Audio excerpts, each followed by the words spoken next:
September 15, 2008. Lehman Brothers collapsed in New York. That same day, Sotheby's began selling 223 new Damien Hirst works in London.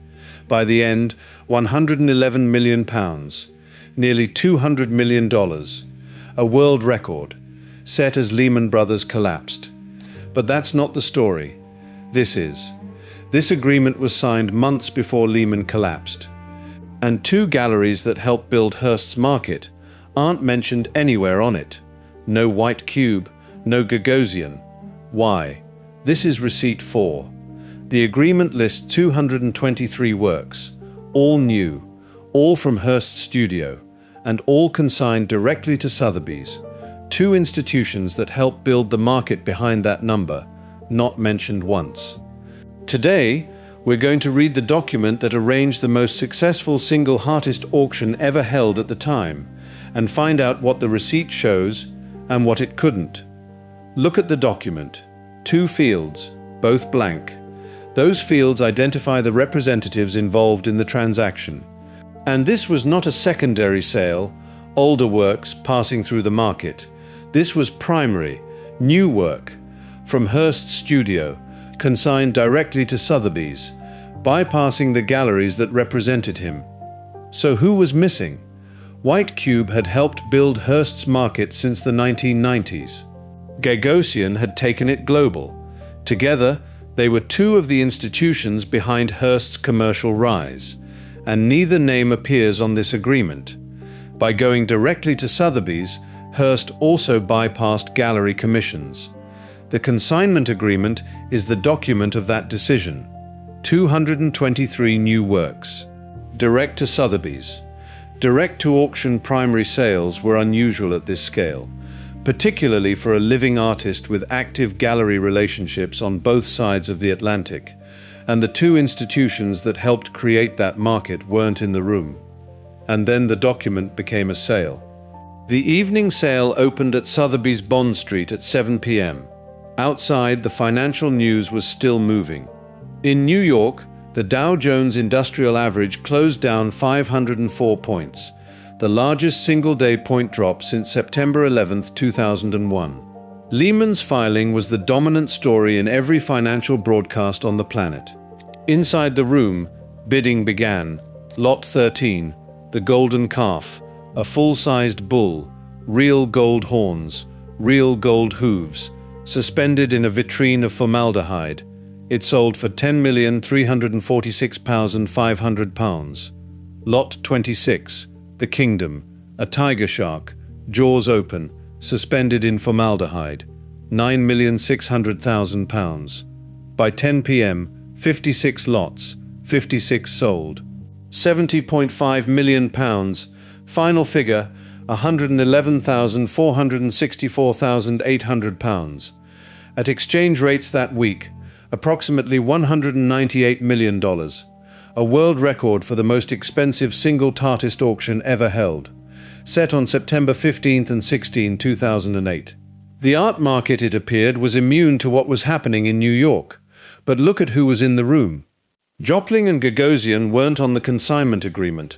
They were bidding at the auction. Their combined bids accounted for more than half of the first day's £70.5 million. The Sunday Times reported that their activity had helped prop up prices, so the galleries weren't on the consignment, but they weren't out of the sale. Let me show you what happened next. 2008, $270 million. 2009, $19 million. A 93% decline. In 12 months. His average hammer price per work at auction, $831,000 in 2008. By 2010, $136,000. 19 works eventually returned to the market. Bought for $8.1 million. Resold for $5.2 million. 17 of the 19 sold for less than their original price. The art market wasn't immune. It just hadn't shown it yet. Now look at the consignment agreement again. The document was signed months before September 15th. Before Lehman. Before anyone knew what the fourth quarter would bring. Hirst and Sotheby's did not time the collapse. The consignment was arranged during a 15-year bull market in contemporary art, a world in which a living artist could place 223 new works at auction and expect a record.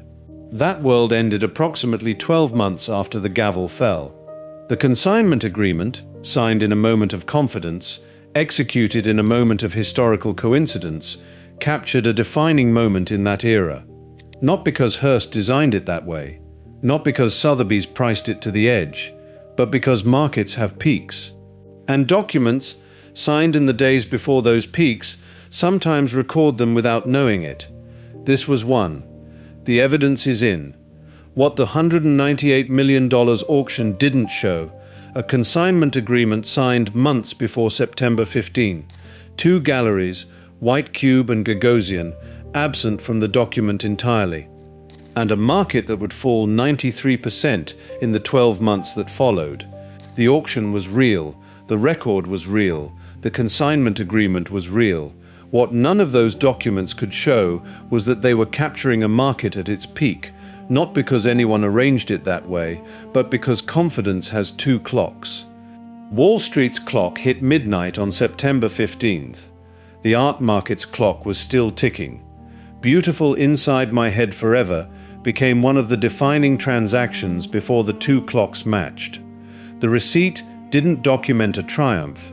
It documented the exact moment before reality changed. Hirst bypassed the galleries that built his market and took 223 new works directly to Sotheby's. Was that a smarter way to sell, or a decision that ultimately damaged the market around him? Which side are you on? Next receipt. This episode showed you the document that left Gagosian off the page. The next one shows you what happened when his name was on it.